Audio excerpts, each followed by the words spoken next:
Jacques Lafrance, je suis natif de Sainte-Hélène-Kamouraska, c'est sur la Rive-Sud, puis à Sept-Îles depuis 1976. Mon parcours professionnel, j'étais pâtissier à mes tout débuts, mais avec toujours le désir d'être entrepreneur. Et puis, de fil en aiguille, à travers les emplois que j'ai eus, j'ai acquis un premier dépanneur qu'on a transformé. Et puis, après ça, chacun des commerces se sont ajoutés. J'ai 4 entreprises, 3 qui sont dans l'alimentation.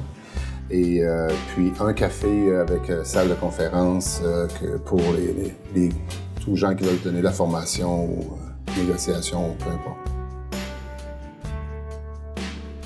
Les plus grands défis, je pense, c'est d'innover.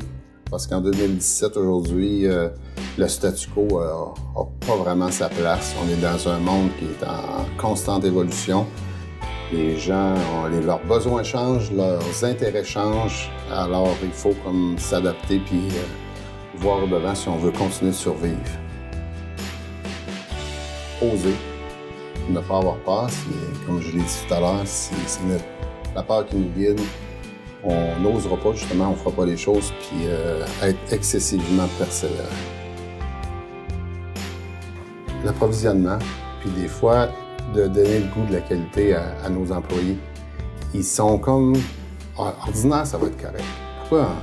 Puis quand tu veux innover, on dirait que c'est cette passion-là du dépassement qu'on a de la misère à transmettre, des fois, à nos gens en région. C'est un très grand défi. Surtout que moi, j'ai le plaisir de travailler avec ma conjointe. J'appelle ça un plaisir parce qu'on a une belle synergie ensemble, puis on s'est quand même très bien réparti les tâches, mais c'est là qu'est le défi de ne pas emmener le travail à la maison, puis on réussit souvent très mal. Là.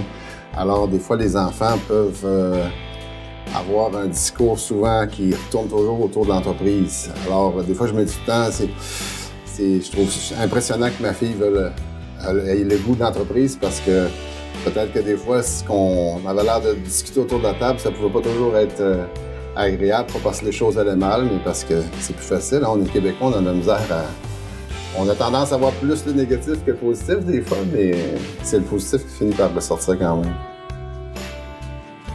C'est une très bonne question. J'ai le goût de peut-être commencer à passer la main à des gens pour certaines choses, mais ma nature d'entrepreneur fait que si je peux avoir des bonnes personnes pour m'appuyer, puis m'épauler, puis continuer de grandir, j'ai le goût de rester dans l'entreprise très, très longtemps. Parce que c'est quelque chose qui me passionne, mais peut-être être moins directement au terrain, là, passer la main au niveau de ça, là, tout ce qui est opérationnel, puis profiter un petit peu de la vie, où ce que j'ai peut-être trop travaillé il y a quelques années.